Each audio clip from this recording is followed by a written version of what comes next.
O meu marido mandou eu sair da foto do aniversário dele alto o suficiente para que todos ouvissem. E, naquele momento, eu entendi algo simples e brutal. Eu estava dentro do meu próprio casamento, mas não era considerada família. Lembro-me exatamente do tom da voz dele. Não estava bravo, nem envergonhado. Foi casual, como se pedisse a alguém para tirar o carro da frente da garagem.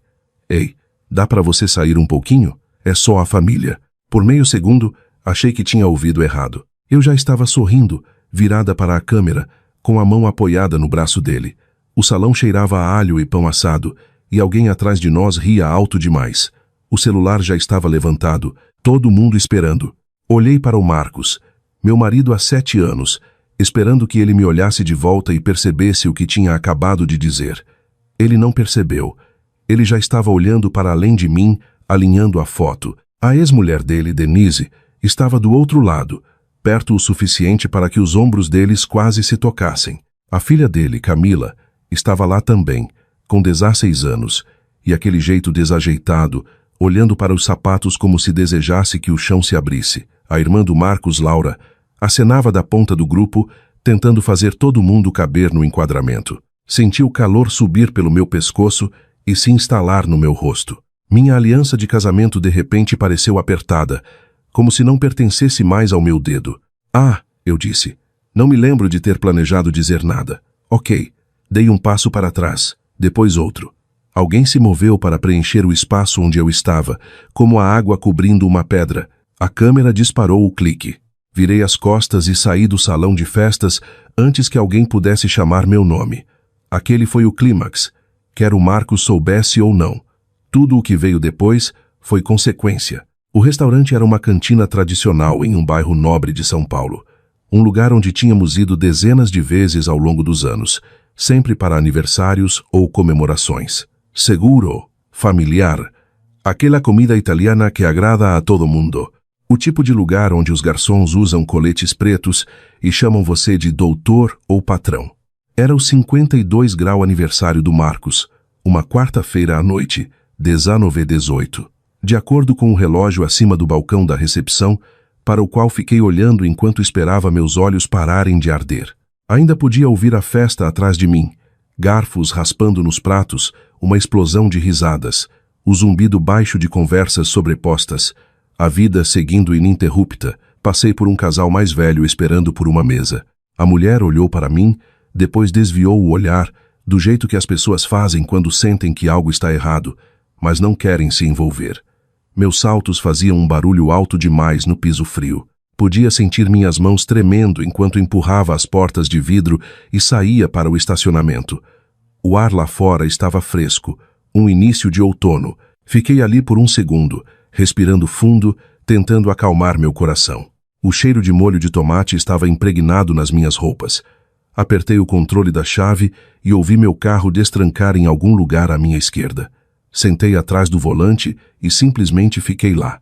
Minha bolsa ainda estava no meu colo, onde eu a segurei automaticamente. Meu celular vibrou uma vez. Não olhei. Pensei em voltar para dentro. Essa é a parte que não gosto de admitir, mas é verdade. Disse a mim mesma que poderia rir disso, que poderia deslizar de volta para o meu lugar e deixar que se tornasse um daqueles momentos que a gente releva depois, do jeito que eu sempre fazia. Eu poderia dizer a mim mesma que ele não tinha dito por mal. Eu poderia dizer a mim mesma que estava sendo sensível demais. Imaginei-me entrando de volta, sorrindo forçado, fingindo que nada tinha acontecido enquanto o bolo chegava. Todos ficariam aliviados. O Marcos me daria aquele olhar de gratidão que ele sempre me dava quando eu consertava as coisas para ele. Em vez disso, liguei o carro e fui para casa. A casa estava silenciosa quando cheguei. Nossa casa num condomínio tranquilo na Granja Viana, com o IP na frente e o degrau da varanda que rangia. Tirei os sapatos na porta e fiquei na cozinha, ouvindo o zumbido da geladeira. Não chorei imediatamente. Lavei as mãos, limpei o balcão que não precisava de limpeza. Troquei de roupa, coloquei um moletom, mantive-me ocupada até não haver mais nada para fazer. Às 22h42, meu celular vibrou novamente. Era uma mensagem da Laura. Ele está bebendo sem parar desde que você saiu. Olhei para a tela. As palavras pareciam surreais, como se pertencessem a uma noite diferente, a um casamento diferente. Digitei, apaguei, digitei de novo. Então bloqueei o celular e o coloquei virado para baixo na mesa. Não respondi. Naquela noite, deitei na cama olhando para o teto, ouvindo o relógio na cômoda marcar os segundos. O Marcos só chegou depois da meia-noite. Ouvi o portão da garagem abrir e fechar. Seus passos eram instáveis na escada. Ele não entrou no quarto. Dormiu no sofá. De manhã, a casa cheirava levemente a café e algo azedo. Eu estava na cozinha de roupão, olhando para a cadeira vazia onde ele costumava sentar, e tentei colocar em palavras o que estava sentindo. Não era apenas mágoa. Não era nem raiva ainda. Era a constatação de que aquilo não tinha surgido do nada. Havia sinais, pequenas coisas que eu tinha ignorado ao longo dos anos. Convites que incluíam a Denise, porque é mais fácil para a Camila. Cartões de Natal endereçados a Marcos e família. Fotos de família onde eu era sempre quem tirava a foto. Eu tinha dito a mim mesma que estava sendo madura, compreensiva, flexível. Mas parada naquele restaurante, sendo convidada a sair como uma figurante que entrou na cena errada, algo em mim finalmente parou de se curvar. Às 6h05, a cafeteira terminou seu ciclo com um borbulhar alto. O noticiário local na TV falava sobre o trânsito na Marginal Pinheiros. Envolvi minhas mãos na caneca e senti o calor penetrar nas minhas palmas. Eu ainda não sabia o que ia fazer. Não estava pensando em vingança. Não estava pensando em ir embora. Só estava pensando naquele espaço vazio na foto e em como foi fácil para outra pessoa entrar nele.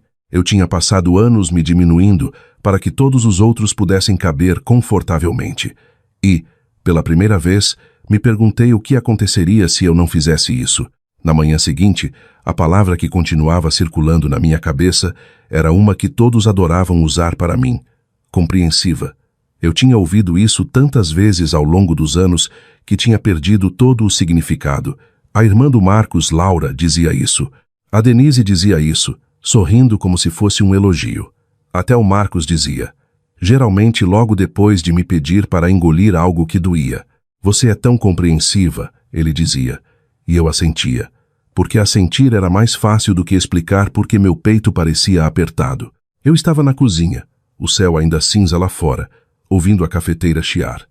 O rádio estava sintonizado na estação AM local, a que o Marcos gostava, porque falavam de trânsito e futebol. Uma voz mencionou um acidente perto de Osasco. Misturei o creme na minha caneca e observei o redemoinho. Compreensão tinha se tornado uma coleira. Eu só não tinha notado quando ela deslizou pelo meu pescoço. O Marcos subiu por volta das 7h, movendo-se com cuidado, como se a casa fosse mordê-lo se ele pisasse errado. Ele parecia péssimo. Olhos vermelhos, cabelo ainda úmido do banho, ele não encontrou meu olhar de imediato. Bom dia, disse ele. Bom dia, respondi. Ele abriu a geladeira, olhou para dentro por um momento, depois fechou novamente. Ontem à noite, a coisa saiu um pouco do controle. Eu esperei. Essa era outra coisa que eu tinha aprendido a fazer ao longo dos anos. Esperar. Eu não queria te envergonhar, disse ele finalmente. Você sabe disso, né? Tomei um gole de café. Estava amargo. O que você quis dizer, Marcos? Perguntei. Ele suspirou, esfregando a nuca. Era só uma foto de família. A Denise estava lá pela Camila. Não foi nada demais. Aí estava. A minimização, o apagamento casual. Senti a vontade familiar surgir, aquela que me dizia para suavizar tudo, para tranquilizá-lo, para tornar mais fácil para nós dois seguirmos em frente. Minha boca até abriu. Então fechei de novo. Preciso me arrumar para o trabalho, disse em vez disso. Ele pareceu surpreso, como se eu tivesse esquecido uma fala num roteiro que ambos sabíamos de cor. Ok, disse ele devagar. Saí da cozinha antes que ele pudesse dizer mais alguma coisa. No trabalho não conseguia me concentrar. Trabalho como gerente administrativa de uma pequena construtora. Nada glamuroso. Telefones, notas fiscais, cronogramas. O tipo de trabalho onde todos assumem que as coisas simplesmente acontecem sozinhas. No meio da manhã, a Sônia, da contabilidade, debruçou-se sobre a divisória da minha mesa. Você está bem? Perguntou. A Sônia tinha 62 anos, afiada como uma navalha, cabelos grisalhos curtos e o hábito de ir direto ao ponto. Estou bem, disse automaticamente. Ela ergueu uma sobrancelha. Quer tentar de novo? Dei uma risada curta e sem humor. Meu marido me mandou sair da foto de aniversário dele ontem à noite. Disse que era só a família. A Sônia não suspirou nem fez cara de pena. Ela apenas assentiu uma vez. Isso explica. Explica o quê? O seu cansaço, disse ela. Cansaço real. Ela voltou para a mesa dela sem dizer mais nada. De alguma forma, aquilo me fez sentir vista de uma maneira que todo o consolo do mundo não faria. O dia todo, memórias continuavam surgindo sem serem convidadas. Como os cartões de Natal. Todo dezembro, eu os escolhia na papelaria. Papel cartão pesado com relevo dourado. Eu escrevia cada endereço à mão. Assinava Marcos e Sandra. Quando as mensagens de agradecimento chegavam, eram sempre endereçadas ao Marcos. Uma vez a tia dele até respondeu: tão gentil da parte da Denise lembrar de nós. Lembrei-me do churrasco no condomínio no verão passado, quando alguém perguntou há quanto tempo o Marcos e a Denise estavam divorciados, e ele respondeu: enquanto eu estava bem ali, segurando uma bandeja de carne, ninguém se corrigiu, nem ele. Lembrei-me de ficar atrás da câmera na formatura do ensino fundamental da Camila, dando zoom para que todos os outros pudessem caber.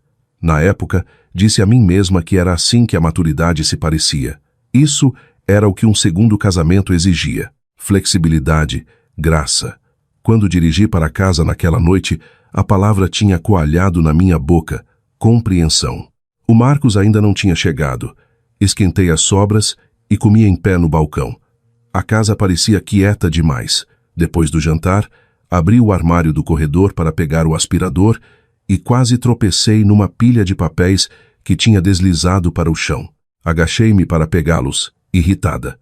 O Marcos tinha o hábito de enfiar coisas onde coubessem. Correspondências antigas, apólices de seguro, manuais de eletrodomésticos que nem tínhamos mais. Enquanto empilhava os papéis, notei uma pasta parda com algo escrito na aba. Escritura. IPTU, seguros. Congelei. Não sei o que me fez sentar ali mesmo no chão do corredor e abri-la. Talvez fosse exaustão. Talvez fosse instinto. Ou talvez alguma parte de mim já estivesse procurando provas de que eu não estava imaginando coisas. Dentro, havia cópias das nossas parcelas da casa, a apólice do seguro residencial e a escritura. Nossa casa. Os dois nomes estavam lá, o dele e o meu, preto no branco. Continuei folheando. Havia extratos bancários da nossa conta conjunta, e-mails impressos, antigos, com datas de anos atrás. Um me chamou a atenção. Oi, amor, começava. Pode assinar isso rapidinho? É só para o refinanciamento. Você é melhor com papelada mesmo. Lembrei-me daquela noite em que ele me entregou os papéis na mesa da cozinha, eu já meio dormindo, confiando nele para lidar com isso. Eu tinha assinado, sem questionar. Encostei as costas na parede, a pasta no meu colo. Por anos, deixei todos acreditarem que eu estava nas laterais, que eu era extra, opcional. No papel, porém, eu era tudo menos isso. Meu celular vibrou. Uma mensagem da Laura. Espero que você saiba que o Marcos te ama. Ele só é ruim com emoções. Encarei a mensagem. Depois coloquei o celular de lado sem responder. Mais tarde naquela noite, deitada na cama sozinha, olhei para o teto e me permiti pensar no que tinha evitado o dia todo. E se eu parasse de ser compreensiva? E se eu parasse de traduzir o comportamento dele em algo mais fácil para as outras pessoas engolirem? A ideia me assustou mais do que eu esperava. Ser a boazinha tinha sido meu papel por tanto tempo que eu não tinha certeza de quem eu seria sem isso. Mas, ao adormecer, uma coisa estava clara. Eu não era invisível no papel. E talvez, apenas talvez, isso importasse mais do que alguém percebia. Eu não fui procurar vantagem. Tropecei nela do jeito que você tropeça na verdade ao limpar a bagunça de outra pessoa. Sábado de manhã, o Marcos saiu para jogar futebol com o cunhado, tentando fingir que nada estava errado. Fiquei em casa e fiz o que sempre fazia quando meus nervos estavam à flor da pele. Organizei gavetas, arquivos, o tipo de trabalho físico silencioso que deixa o cérebro se ajustar. Tirei tudo do armário do corredor e espalhei pelo chão da sala. Manuais velhos, garantias, pilhas de correspondência fechada com o nome do Marcos. Separei, reciclei, empilhei. Foi quando encontrei as faturas de cartão de crédito. Não estavam escondidas, apenas enfiadas numa caixa de sapatos velha, como se fossem se pagar sozinhas. Sentei de pernas cruzadas no tapete e as folheei, meu estômago apertando a cada página. Cobranças que eu reconhecia. Leroy Merlin, supermercado, o posto de gasolina perto do escritório dele, e outras que eu não reconhecia. Um jogo novo de tacos de golfe, um fim de semana num hotel em Campos do Jordão, contas de bar que fizeram minhas sobrancelhas se erguerem. Abri meu notebook e entrei na nossa conta bancária. Depois, no nosso aplicativo de monitoramento de crédito, aquele que eu configurei anos atrás quando estávamos tentando conseguir uma taxa melhor de financiamento. Meu nome, meu e-mail, minha senha. Os números me encaravam, calmos e imparciais. Meu score de crédito era excelente. O dele não era. Encostei no sofá e soltei um ar que não tinha percebido que estava segurando. Não senti triunfo. Senti clareza. Por anos, eu fui a pessoa que garantia que as contas fossem pagas em dia. Quem pegava os erros. Quem mantinha nossas finanças estáveis enquanto o Marcos interpretava o papel de provedor. As pessoas assumiam que ele cuidava de tudo. Ele não as corrigia. Eu as corrigi. Meu telefone tocou. Sônia, tá ocupada? Perguntou ela. Mais ou menos, disse eu. Mas não. Contei a ela o que tinha encontrado. Não em detalhes. Apenas o suficiente. Ela ficou quieta por um momento. Você sabe o que isso significa, né?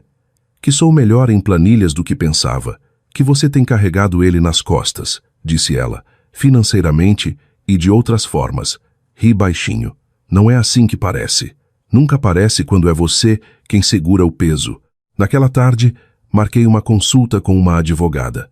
O escritório dela ficava num prédio baixo de tijolinhos, perto de um centro comercial na Lapa. A sala de espera cheirava levemente a produto de limpeza de limão e papel velho. Preenchi um formulário na prancheta com as mãos trêmulas, meio convencida de que estava exagerando. Adrá. Patrícia tinha uns 60 e poucos anos, cabelos prateados num coque baixo e óculos de leitura na ponta do nariz. Ela me ofereceu um cafezinho e não me apressou nenhuma vez. Contei tudo a ela. A foto, os anos de compreensão, a pasta no chão. Ela ouviu, assentindo ocasionalmente, sua caneta movendo-se num bloco de notas amarelo. Quando terminei, ela largou a caneta. Você não está aqui porque quer puni-lo, disse ela. Não, disse eu rapidamente. Eu só. Não consigo continuar fazendo isso. Ela me estudou por um momento. Você tem protegido a imagem dele. Socialmente, financeiramente, emocionalmente. Engoli em seco. Achei que era isso que significava estar casada. Significa, disse ela gentilmente, quando é uma via de mão dupla. Ela explicou minhas opções. Separação, terapia, limites. Nada soava dramático. Soava prático. Adulto.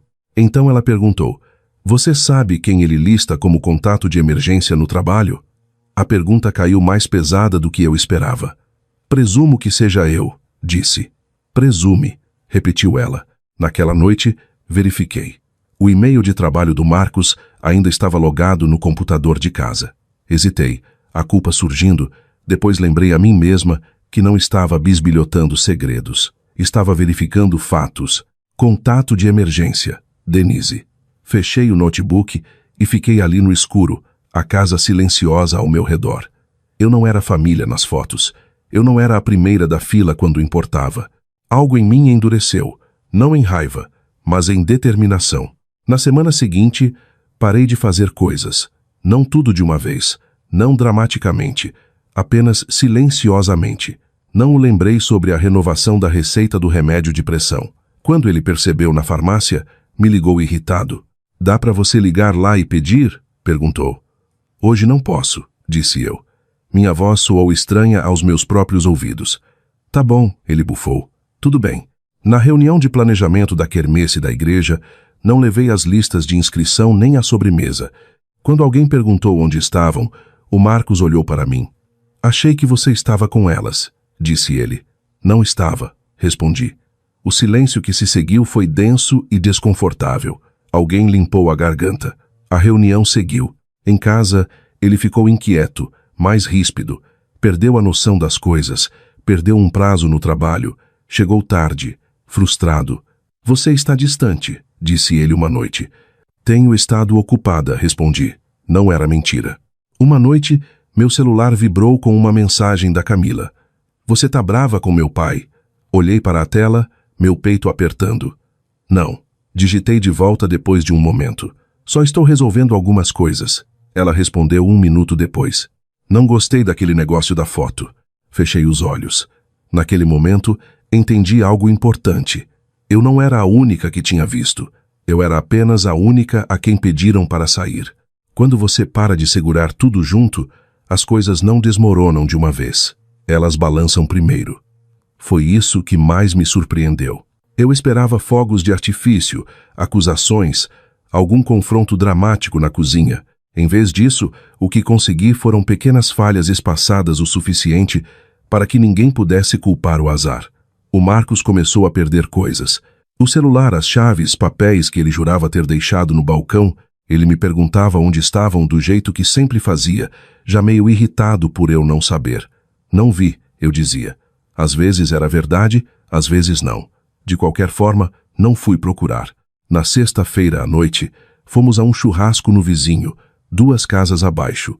Normalmente, eu teria levado uma salada de maionese ou uma torta, chegado cedo, ajudado a arrumar. Dessa vez apareci de mãos vazias, 10 minutos atrasada, vestindo uma blusa simples em vez da minha versão de anfitriã alegre. O Marcos notou imediatamente. Você não fez a maionese? Perguntou ele alto demais. Não fiz, disse eu. Ele franziu a testa, confuso, como se tivesse perdido um passo na dança. Achei que você ia fazer. Eu não disse isso. Ficamos ali por 1 segundo, cercados pelo cheiro de carne grelhada e o som de pagode tocando na caixa de som de alguém. Um dos vizinhos olhou, depois desviou o olhar.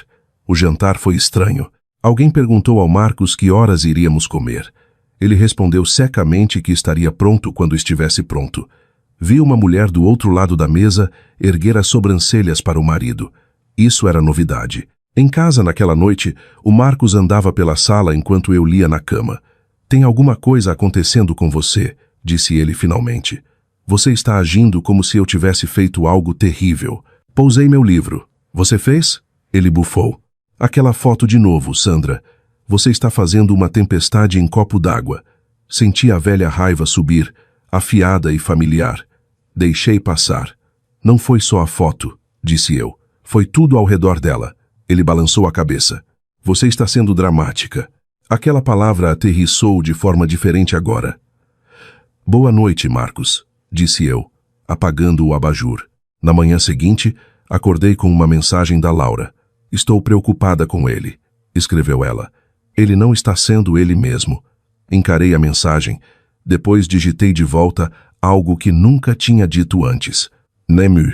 O verdadeiro teste veio 1 semana depois, quando o Marcos me falou sobre o jantar de homenagem da aposentadoria.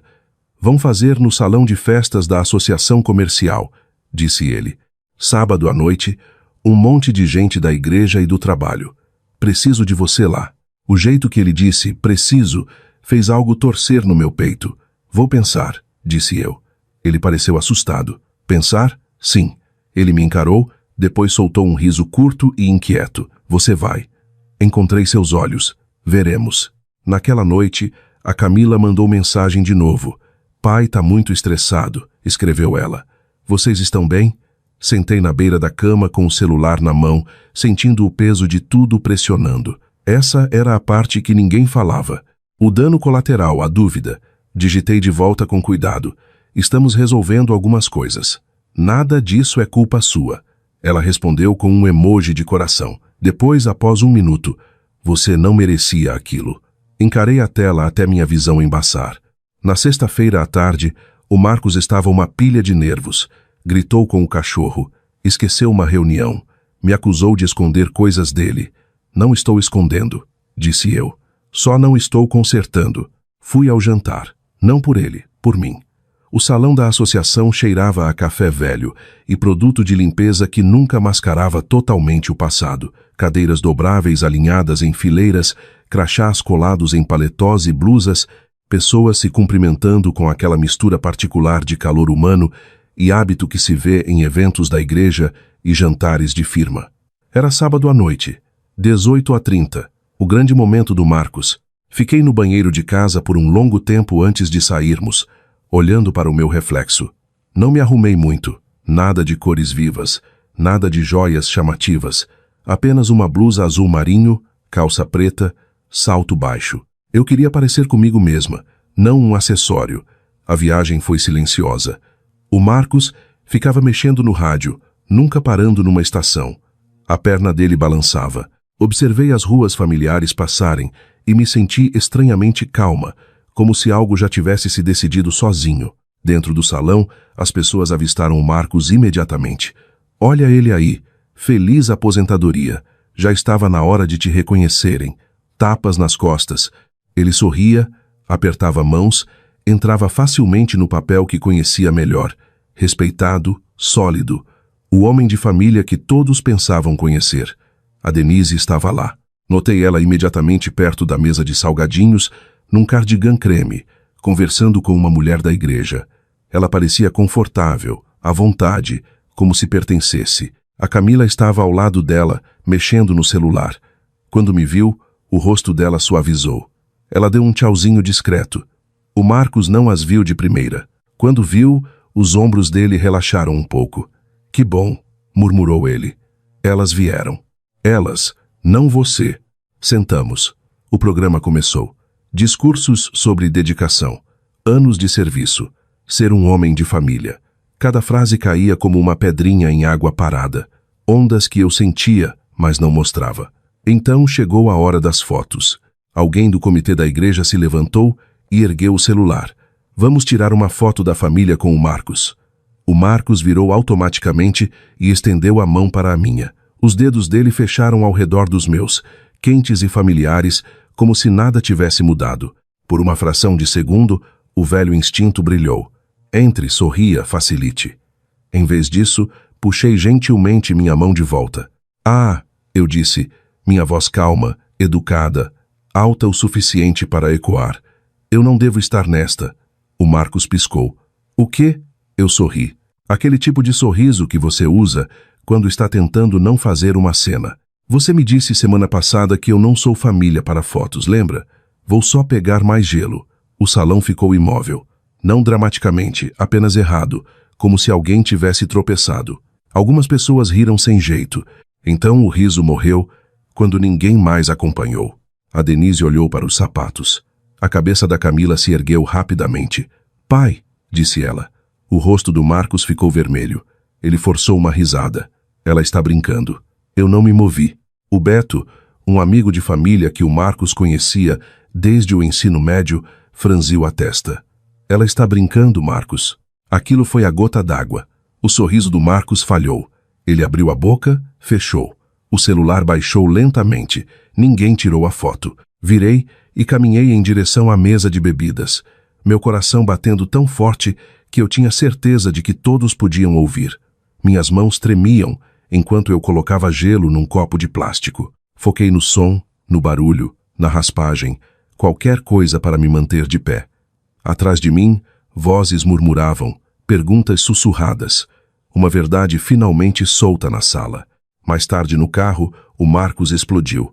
Que diabos foi aquilo? Exigiu ele. Você me envergonhou. Olhei pela janela enquanto as luzes do estacionamento passavam. Não, disse baixinho. Eu não fiz isso. Ele ainda estava reclamando quando entramos na garagem. Entrei em casa e tranquei a porta do banheiro, minhas pernas finalmente cedendo. Deslizei até o chão e chorei, não de arrependimento, mas de alívio. Pela primeira vez em muito tempo, a verdade estava exposta. A casa parecia diferente depois daquela noite. Mais quieta, sim, mas também mais clara, como uma janela que finalmente tinha sido limpa. Por alguns dias, o Marcos e eu circulamos um pelo outro com cuidado, falando apenas o necessário. Ele dormiu no sofá de novo. Não pedi para ele voltar para a cama. Ele tentou a raiva primeiro, depois a autopiedade, depois o silêncio. Na terça-feira à noite, ele ficou na cozinha enquanto eu enxaguava a louça, me observando como se estivesse esperando algo. Você não precisava ter feito aquilo, disse ele finalmente. Fechei a torneira e o encarei. Eu também não precisava ter saído daquela foto. Ele esfregou o rosto. parecendo de repente mais velho do que eu jamais o tinha visto. Você me fez parecer um idiota. Balancei a cabeça. Você pareceu você mesmo. Aquele foi o momento em que algo mudou. Não quebrou, mudou. Nas semanas seguintes, as consequências se instalaram. Nem todas dramáticas, mas todas reais. Algumas pessoas da igreja pararam de me ligar do jeito que costumavam. Outras me procuraram discretamente. A Sônia me trouxe café uma manhã e disse já era tempo com um sorrisinho. A Laura ligou uma vez, sem jeito e contida, e disse que não tinha percebido como as coisas pareciam de fora. Eu não percebia como pareciam de dentro, eu disse a ela. A Camila veio em casa num sábado à tarde enquanto o Marcos estava fora. Sentamos à mesa da cozinha, a mesma onde eu tinha assinado papéis anos atrás sem pensar. Fico feliz que você tenha dito algo, disse ela, mexendo na ponta de um guardanapo. Eu sempre senti que devia fingir que nada era estranho. Estendi a mão sobre a mesa e apertei a mão dela. Você nunca precisa fingir comigo. Isso importou mais do que eu esperava. Quanto ao Marcos, o acerto de contas foi mais lento. Ele perguntou desajeitadamente sobre terapia de casal. Fomos a 2 sessões. Falamos sobre limites, sobre respeito, sobre o que família realmente significava. Eu também abri uma conta corrente separada no meu próprio nome. Atualizei beneficiários, tirei meu nome de algumas coisas e coloquei firmemente em outras. Nada dramático, apenas claro. Uma noite, semanas depois, o Marcos perguntou se podíamos conversar. Não quero te perder, disse ele. Eu acreditei nele, mas acreditar não era mais suficiente. Eu não quero me perder, respondi. Se nosso casamento sobreviveria, ainda era uma questão em aberto. O que não estava mais em aberto era o meu lugar nele. Uma manhã, fiquei sozinha na cozinha, a luz do sol entrando pela janela, o café aquecendo minhas mãos. Tirei uma foto, não para mais ninguém, não para as redes sociais, apenas para mim. Meu rosto um pouco cansado, um pouco mais velho, mais firme. Imprimi e colei na geladeira com um imã. No retrato da minha vida, eu não estava mais saindo de cena. Se algum dia pedirem a você, direta ou silenciosamente, para se diminuir para que outra pessoa possa se sentir maior, espero que se lembre disto. Dignidade não vem de ser incluída por permissão. Vem de ficar de pé onde você pertence. Se essa história pareceu familiar, você não está sozinha, e você não é velha demais, nem é tarde demais, nem é exigente demais para tomar seu lugar de volta. Obrigada por ouvir. Compartilhe se isso ressoou em você. Fique se precisar do lembrete.